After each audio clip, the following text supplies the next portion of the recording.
Super Bowl programming rolls on SportsBeat KC, the Kansas City Star's daily sports podcast. It's Tuesday, January 31st, and I'm Blair Kirchhoff. Before we begin talking about the Philadelphia Eagles and Super Bowl 57 in a bigger way, we'll take one last look back at the AFC Championship game victory over the Cincinnati Bengals with the players who made it happen. On today's show, you'll hear locker room interviews from kicker Harrison Butker and safety Bryan Cook, and press conference podium interviews with Patrick Mahomes, Chris Jones, and Travis Kelce. All came up huge in the 23-20 victory at Arrowhead that sends the Chiefs back to their third Super Bowl in 4 years. First up is Butker, who took us through his game-winning 45-yard field goal in difficult conditions. Then you'll hear from Cook, the safety and one of 10 rookies who played for the Chiefs in the game. He broke up a Joe Burrow pass that led to a late interception. From there, you'll hear the familiar voices of Mahomes, Jones, and Kelce. Okay, let's get started and hear from the joyous locker room and from the podium. Unfortunately, they've been 3-0 against us, so right. we were able to beat them. I don't know. It's always a tough game with those guys. Offense, defense, special teams, all very close. So glad we got the win. How do you prepare yourself knowing it could come down to you, or did it happen so fast when Patrick got the flag? No. When you're in those situations, end of half, end of game. Hold on, I got to get dressed before you. I'm looking at halfway on. I was going to wait. End of half or end of the game.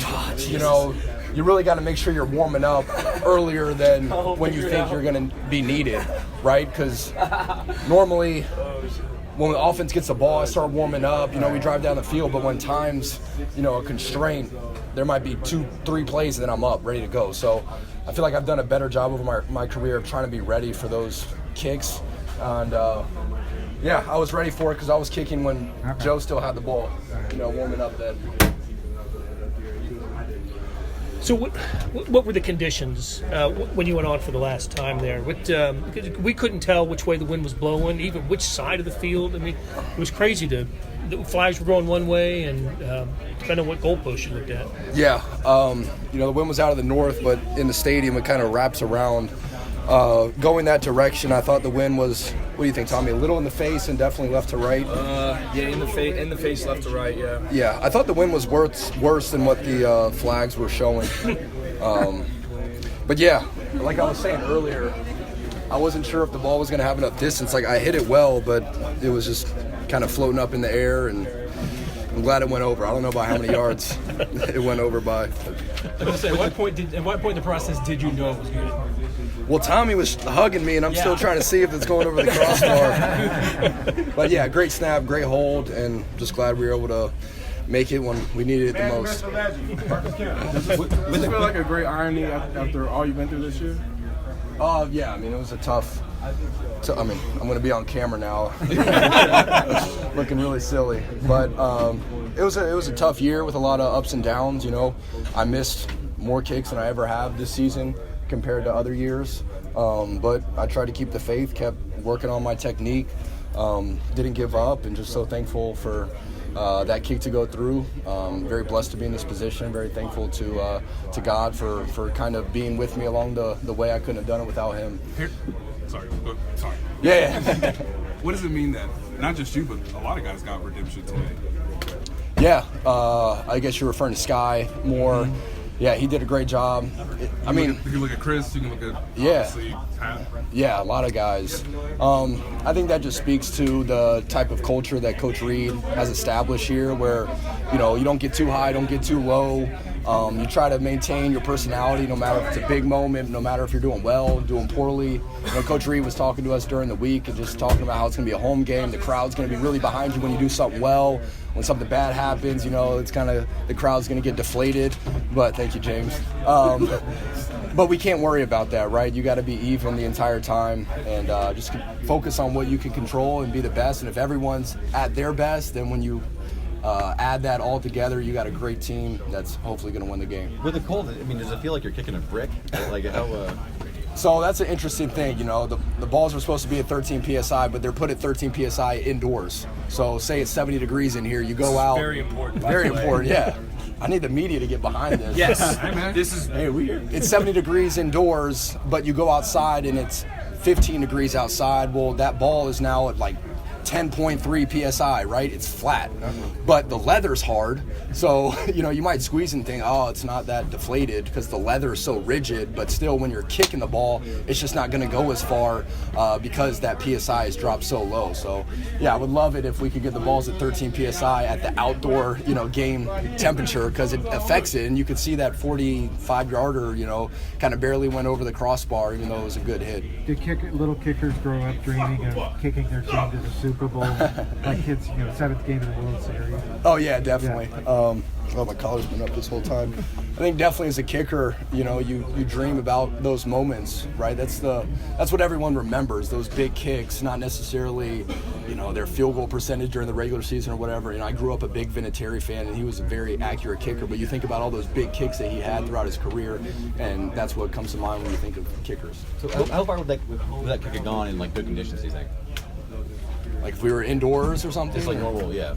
I'd love to say 70. After the ankle, it's probably a little less, but still, 60 plus. So like you hit it really good. Like you like the way you. Yeah. It wasn't a toey ball. It wasn't a spinner, and I hit it well. But when it is windy, cold, you can't focus on, the ball might not travel as far. You just got to hit your line, and that's all you can really control. I'm not sure if anybody's asked you this before here, so given your ankle situation, what perspective do you have watching Pat just perform and gut it out today and obviously get the scramble to set you up? Oh, yeah. You just have a lot of respect for a guy that's going to push through pain. Same with Kelce. That's how much they value playing and, using their talents. So it's really awesome to see that. I mean, all the guys in the locker room are banged up, and they look to our leaders for pushing through injuries, and speaks a lot about how bad those guys want to win. But yeah, I didn't want to watch Patrick, ankle injury. I'm not trying to look at that, but yeah, to think that he didn't miss a game, came back, and he's able to run around and take us to the Super Bowl is very amazing. With the way the ball was carrying, what was your number down there at the end that you thought you could hit? 53-yard field goal, maybe a 55. So it wasn't a lot of distance, like in warm-up, 55 was dropping short that way. So that penalty was the difference. Oh yeah, that was the difference, man. Definitely, for sure. You probably already answered this. Talk about your mindset as you're lining up for that field goal. I try to treat every kick like a big kick. So, extra points, first quarter field goals, those are all big kicks to me. So that when I do get to that big moment, it's the same. Nothing's different. So I try to trick my mind in that regard.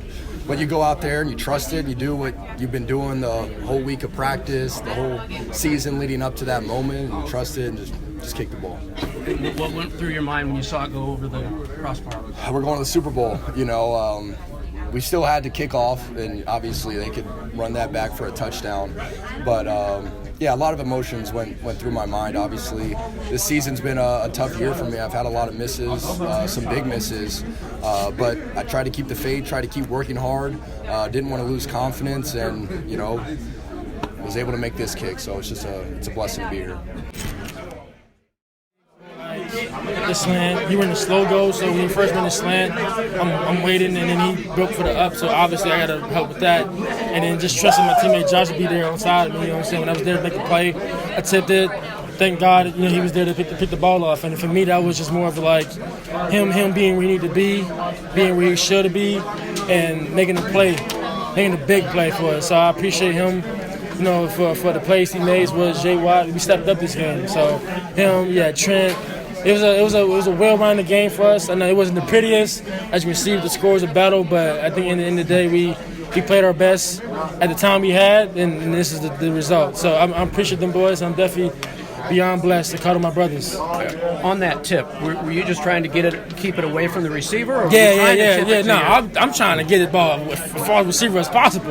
Yeah. But when I tipped it, I just at the situation where he was, I just tried to tip it away from him, and then luckily, like I said, Josh was there to catch it. So I just one of those things was like, appreciate you, man, appreciate you, like. It probably been a deflection, but we take interceptions over deflections any day. So that was a big game, and that was a big play for him. And I definitely appreciate the fact that he was there for me.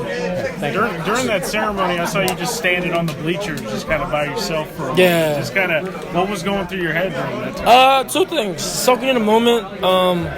It's been a long year for me as a rookie, as trying to be the best leader I can be as one of the young guys. And then on top of that, my family wasn't there at the time, so I'm waiting to see where they was at. So that's where that came from. Like, I was so in the moment, I'm wrong. I appreciate it so but like these moments are supposed to be shared with your family, you know what I'm saying? So I was with my family to get here, but once I got here, everybody was good. Like, I was fine the whole time. I was just waiting for him. So I don't want you to be like, oh, he's upset. Like, I wasn't upset. I was just, waiting for my family. But I sat there, I watched from afar, and I love watching the guys celebrate and seeing them have cheers and smiles on their faces. So for me, I get a chance to sit back and just watch the joy that the guys is able to show. So for me, that means the world for me. So yeah. You had a big play. Jalen had a big play. Joshua, how does it feel to have the rookie class come up like this? It feels great. It feels like, we, like the coach always harping on, like, we're born for this, we're built for this. We've been battle tested, which we have. We had our ups and downs. We had the last run with Cincinnati. So I think in this time it was a redemption for us. We had to make sure that we be who we are at the end of the day and play our best game. So all in all, we was working together, playing fast, playing physical, and having fun with one each other. Because at the end of the day, that's what it's about. It's about teamwork and playing for your brothers across from you. Brian, what was it like to be in this game? You're not a part of this rivalry till tonight. All you rookies in the defensive backfield. It's been good. I'm born and raised from Cincinnati, so throughout the whole season, whether the first loss or the second loss, the first loss, and then we beating them here, it's been a lot of chatter from my family back at home. You know what I'm saying? So it's been a good run. I feel like that also helps it too. Like, it gives me something like a little different because like I'm playing against a team that is showing a good side for my town home. I think that's a good thing. Give them our respect because when I growing up, Cincinnati wasn't that good. So just for the hope they have for the Cincy, like I appreciate that for being a Cincy kid. But I'm on the Chiefs, and they was in our way. So that was the result. But all in all, I said back to the rookies, like I appreciate them.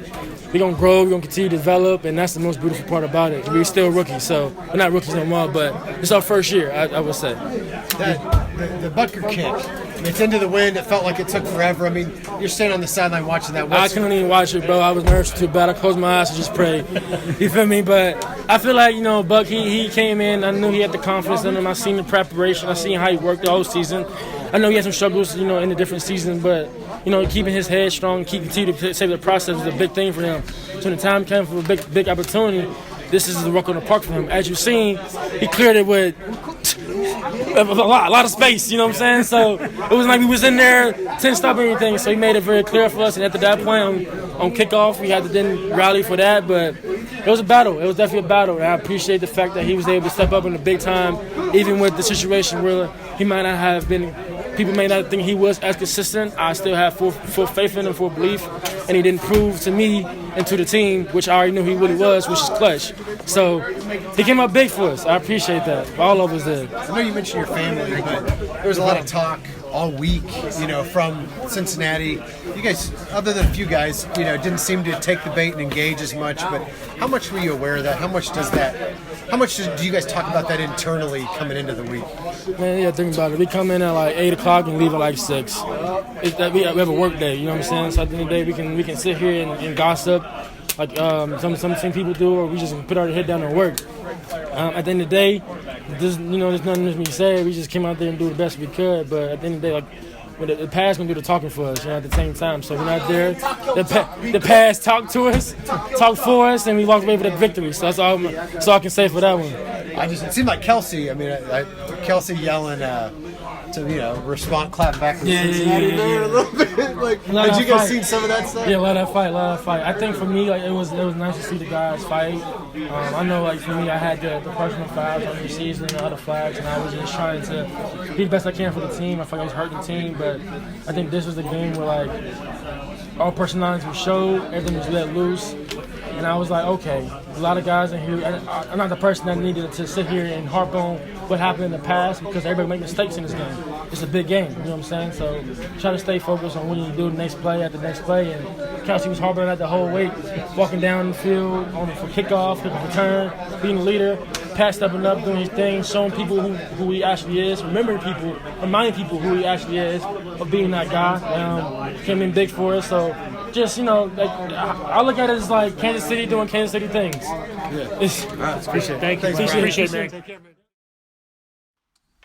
I didn't expect to be able to run very much, just from the way it felt, but the training staff, Julie, did a great job of getting me enough range and mobility that I was able to protect myself. And at the end of the game there, I had to run to get the first down, and it got us into field goal range. So credit to them, and then just trying to stay on it. And we have 2 more weeks, so we got to keep doing it. Is there a point, though, you knew, sort of felt, hey, I'm going to get some things done? Yeah, I tried to a couple times in the game where I was trying to get through spots that I usually could get through, and you could see that I didn't have that burst that I usually have. So I got the ball in my hands quickly. I think you saw that. I threw probably a few more checkdowns than I usually would throw, and relied on my teammates to make the plays happen, and that's what they did. Patrick, there were a couple of weekend, Patrick, when on the play you were running left was the third down pass from the goal. Yeah, it was. I think y'all saw it. I said the stopping was going to be the hardest part, and obviously throwing it across your body, you have to plant that right leg and twist across to throw. So I definitely didn't feel good. I think the worst one was when I fumbled. I try to pick it up, and that's probably the worst tweak that I had during the game. But like I said, they got me close as they could to 100%, and then I just battled through, and I'll have a few more weeks to get it ready. Fumble, you just kind of lost the handle. Yeah, it wasn't. I think it was wide open. I wasn't throwing to Marquez. They blitzed, and so he was going to be wide open, and just slipped right out of my hand. And obviously, I tried to pick it up, and I wasn't able to do that. So luckily, it didn't cost us the game because it was a big moment in the game. And our defense stepped up and got some stops for us there at the end. You guys are really good at not letting the trash talk get back to the podium. Travis made it obvious that he had heard some of that. Just how inside the locker room is motivating between you guys to kind of gear up for this type of matchup. Yeah, I think guys were probably the most pumped up I'd seen them going into a football game. A lot of trash talk coming from a lot of different places. I think no one picked us to win. If so, it was like 5% of people. And we think we've built up enough respect to have a chance to go out and win every game. So whenever you feel like you're the underdog, when you're playing at Arrowhead Stadium, it gets guys ready to go. Was it in particular they said? Burrowhead stuff? Yeah, I mean, you got Burrowhead. They beat us last time. They were talking about we got to play them. There was a lot of stuff. I mean, the mayor came at me, man. I mean, I understand he's the mayor of Cincinnati, so he has to think about something. But, it's something that you just got to play the football game and then let your play do the talking. Patrick, when tweaking it earlier, when you made that run, did that get back in your mind at all? Like, I don't know if I can push off this way, I got to make this run, or how did you process that as you went into that run? Throughout the game, I think I just tried to do whatever I could to win. And obviously there was times where you could see that it wouldn't let me do what I wanted to, but I was able to do enough in that last play to get the first down and get myself out of bounds and try to give Harrison a chance to win. And obviously we got the flag, and he pushed me pretty late there. I was just trying to – the defense had gotten stops for us like the last 2 drives, and we had opportunities to get in field goal range, and we didn't. So I knew I was going to do whatever I could to get us in field goal range, and then Harrison made the kick.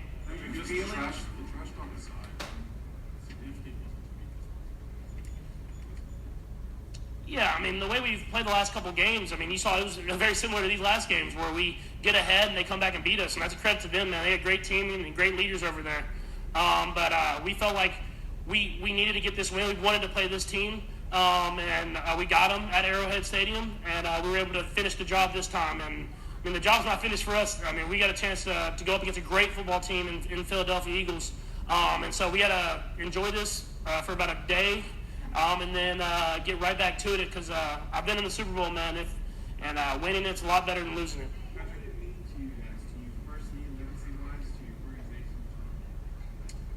Yeah, I'd appreciate it way more. I mean, I don't want to say that in a bad way. I think when I first got in the league, it all happened so fast. I won the MVP, I won the Super Bowl, and I thought that's just kind of how it went. You were going to play. I listened to what Coach Reed said, and that stuff happens. And now that I've dealt with failure, of losing the AFC Championship, losing the Super Bowl, I know how much hard work and daily grind that it takes. And so I'm just excited to get to that game with the teammates that I have here. And it's a lot of new teammates that haven't been in these Super Bowl games. And so let's bring them along and prepare them so that we can go out and put our best foot forward.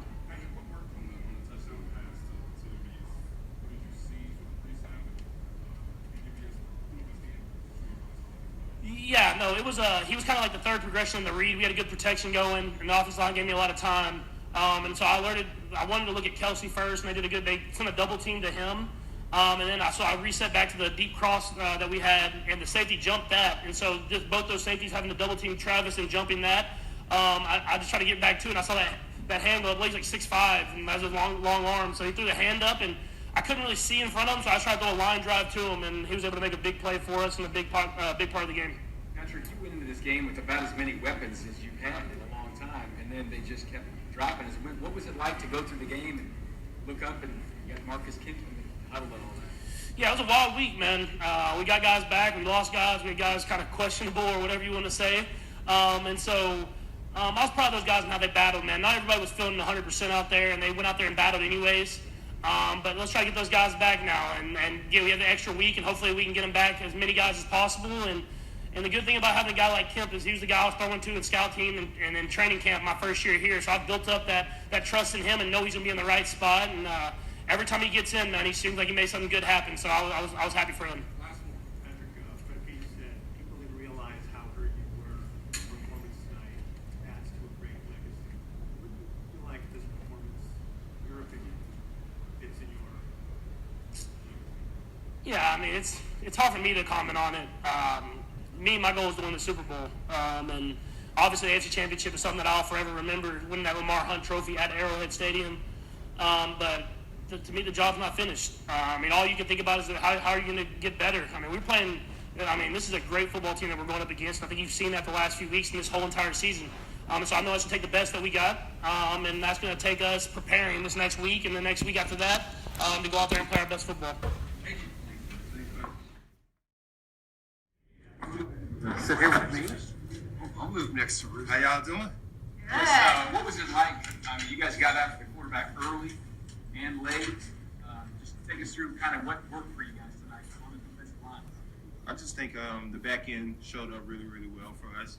Gave us an extra second to get to the quarterback. And the front four played resilient tonight, man. Those guys, they showed up, answered the call when needed.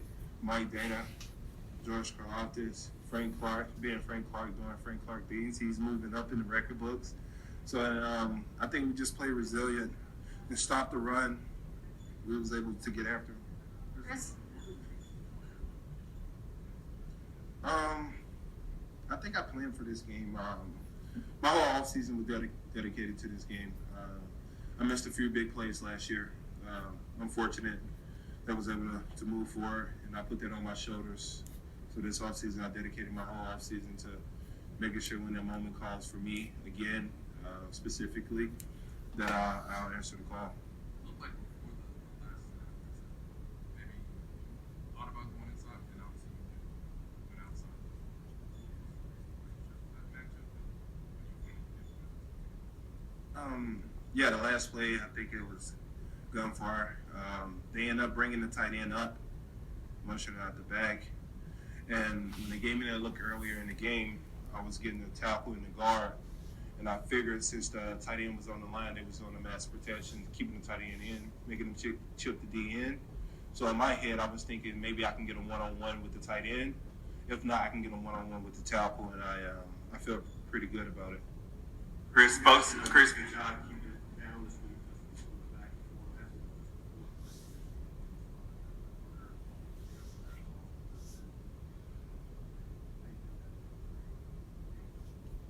Listen, man, we're not a team that talks, okay? We're not a team that talks. We just go out and play the game respectfully, but don't ever, ever, ever disrespect Arrowhead Stadium at GEHA. Okay? The disrespect, just some with the disrespect earlier on in the season, man, and coming into this game. Does that make this win that much more special because you guys were counted out in this game? Listen, man, for some reason we're always counted out, whether it's in our division, whether it's against the Bengals. They done beat us 3 times, and we knew we enjoy the motivation that being counted out give us. I think we got a lot of competitors on this team. We look forward to the challenge. I want to know, tell me about these line signers. Listen, it's an old jacket. I had it like 2 years ago, and I seen Joe Burrow wear the teddy bear, and I was just like, I can't let him outdo me, right? So I had to bring out the teddy bear. I mean, there's been a lot made. Chris Jones doesn't have any playoff sacks. Like, had that you at all, and how did it feel to get not just one but two today? There's been a lot made by you guys. Y'all make it bigger than what it is. I really personally do not care about stats in the playoffs. My job is to make sure that I play hard, play physical, set a different style out of the line of scrimmage, and make my teammates around me make plays. And whether it's taking a double team the whole game, whether it's getting a one-on-one and winning. I think you guys actually blew it out of proportion. It don't really matter to me, but I'm fortunate that you guys can have another story. Chris Jones finally got a sack, you know? Chris, did that in your mind about when you got it? No. I knew it entered you guys' mind, like Chris Jones finally got it. That wasn't a goal for me, okay? I just want you guys to know, but you guys, I understand the logic of it. 11 games, no sacks, so I get it. 4 more. Chris, thinking back to after you won the Super Bowl, right after you were talking dynasty right away, and it's been a long road back. Just what will it need to get this opportunity? Where if you win, I think a lot of people will feel like, okay, we're there. The opportunity itself is important. I'm grateful for the opportunity. I don't want to start no dynasty talk. You got to start blowing it out of proportion. Right now, we got a challenge ahead of us against a heck of a team. So we're looking forward to preparing for those guys and playing in the Super Bowl again. We're back, baby. We're back. Chris, Patrick said he was very motivated and late to make something happen because of the stops you guys were getting. What motivation did you guys draw from what he was doing? Listen, Pat is a warrior. I don't have to sit up here and tell you how resilient Pat is. His game speaks for itself. What he did for 4 quarters there, what he did for 2.5 quarters last game. I mean, he's a resilient guy, so I think his play speaks for itself. Yeah, I was going to follow up that too. Just knowing, watching Pal being around him, what do you think it took for him to go out there and play that? Nothing. He got treatment all week. I mean, what you guys want me to say? He got treatment all week. He was good. He played fantastic, though, man. Chris, given how much the season has gone for a lot of you guys, how much do you take gratification, not just that you had, but everybody else? Listen, God is good. We waited for this moment all year. We knew it might be an opportunity we get to see those guys again, but we're back, baby.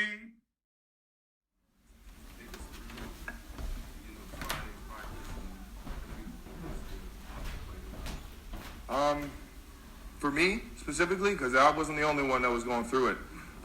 We had a lot of guys banged up, and what that meant was that we were going to need some guys to step up, and that's offensive, defensively, and even special teams. You saw a lot of guys getting put in there and having to step up, and that's what makes this thing that much better. And that's what makes this game that much sweeter. When you can get all 3 phases to come together and win the biggest game of your year up to this point, man, it's a sweet feeling, man. And being in that locker room, sharing that moment with that guys, I'll remember forever for sure. I said enough about the Cincinnati mayor. It was Cincinnati was a better city when Jerry Springer was a mayor. Seriously, was there a point in practice this week from Pat that you knew he was going to not only play well tonight? I mean, there was no doubt in my mind he wasn't going to be out there. I knew for a fact he was going to give this city and this organization, all the guys that he goes to work with every single day, everything that he has. And sure enough, I mean, even on that last play, you saw it all come together, man. And you guys know how much I love that guy, but it's moments like that that just make it that much more special to be his teammate, and that much more special to be a part of the Kansas City Chiefs organization. Moments with him, just kind of emotional way of knowing what he had to do and what you were going through, something you guys heard. Right now, it's an amazing feeling. I don't even want to kind of look. I don't even want to look at it from that perspective until this thing's all over with. But from right now, I know that we got a warrior back there, a quarterback, going into the biggest game of the season. And you know what? I know 1-5 is going to give us a chance to win it. Travis, on live, people are calling this the Kelce Bowl coming up. Talk about the feeling of being able to, brother. Haven't talked to him yet, but cool scenario to be in. You know, my mom can't lose. I'll just leave it at that. It's going to be an amazing feeling playing against him, and you know, obviously I respect everybody over there in the Eagles organization, and you won't see me talking too much trash because of how much respect and how much I love my brother. But it's definitely going to be an emotional game, that's for sure. Travis, when you third Super Bowl, so obviously this is for you, but talk about the free agents that came in, Carlos Dunlap, and just the these rookies that are going to be able to experience the Super Bowl the first time. I feel like it's everybody in that locker room has the same mentality. This was awesome, but you know, winning the Super Bowl is obviously the biggest goal, and we've been to a Super Bowl. The leaders, the coaches that have been here, we've been to the Super Bowl and haven't won it, and that was the last taste that I got of it. So to speak to the free agents and the upcoming guys, the guys that we got in the draft, obviously they've all helped us to get to this point, and we're going to need them even more in the Super Bowl. But I can't thank them enough for choosing Kansas City, that's for sure. The front couple that obviously had to hide the lows. How do you share that with them so when you go in a couple of weeks, they don't experience the lows? Well, I mean, you go into it with the right mindset, and right now we got to get healthy, and from there we'll figure out how we're going to attack the Eagles and how we're going to defend the Eagles. And you know, it's these 2 weeks tend to be some of the longest days that I've ever experienced. So we definitely have a lot of time to be able to get healthy, get the right mindset, and get everybody on the same page for sure. In that fourth quarter, you had different guys out there because of the injuries. You know, Marcus Kemp made a play. You know, a lot of rookies out there on the field. What does that say about your team that you can go so far into that depth and still come away with great performance in the fourth quarter and win this game? I don't know if you've ever heard of a guy named Brett Veach, but he's brought in some amazing talent, and he's put this team together, and we're the best team in the AFC because of what he's been able to do, on top of what these coaches have been able to do in terms of teaching the players, teaching these young guys how to make these plays. There's just so much love for the guys that take it day by day, that don't necessarily get the praise, that don't get the opportunities in a game every single week to be able to make those plays, if you understand what I'm saying.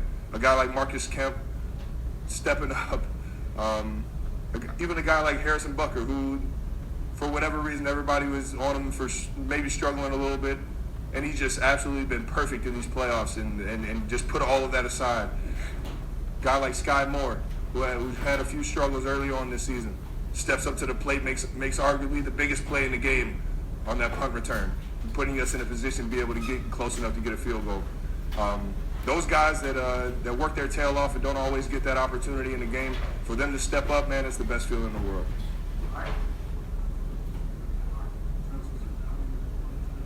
What's that? Man, I was going through it for sure. I wasn't sure if I was going to be able to do it, but we have the best training staff in the entire NFL. My guy David Glover, Julie, Ev, Tiff, Ricky B, everybody in this building has been unbelievable getting me right, and I can't leave out my guy Alex Gazel for getting me right outside the facility, and I'm just very thankful and very appreciative, and man, it's I don't know where I would have been mentally if I wasn't able to play in this game. Have a good one, guys. High tide. That'll do it for today. Thanks to our producer, George Howard, and to our SportsBeat KC staff of Jeff Rosen, Scott Chasen, Monty Davis, and Randy Mason. Morning Sports Edition is the best place to find Super Bowl coverage. You'll get news, features, and columns from the stars, writers, and columnists, plus national reporting on the Super Bowl and everything else going on in sports. Go to liveedition.kansascity.com for more information. Thanks for listening. We'll be back soon with another SportsBeat KC, where we talk sports in Kansas City every day.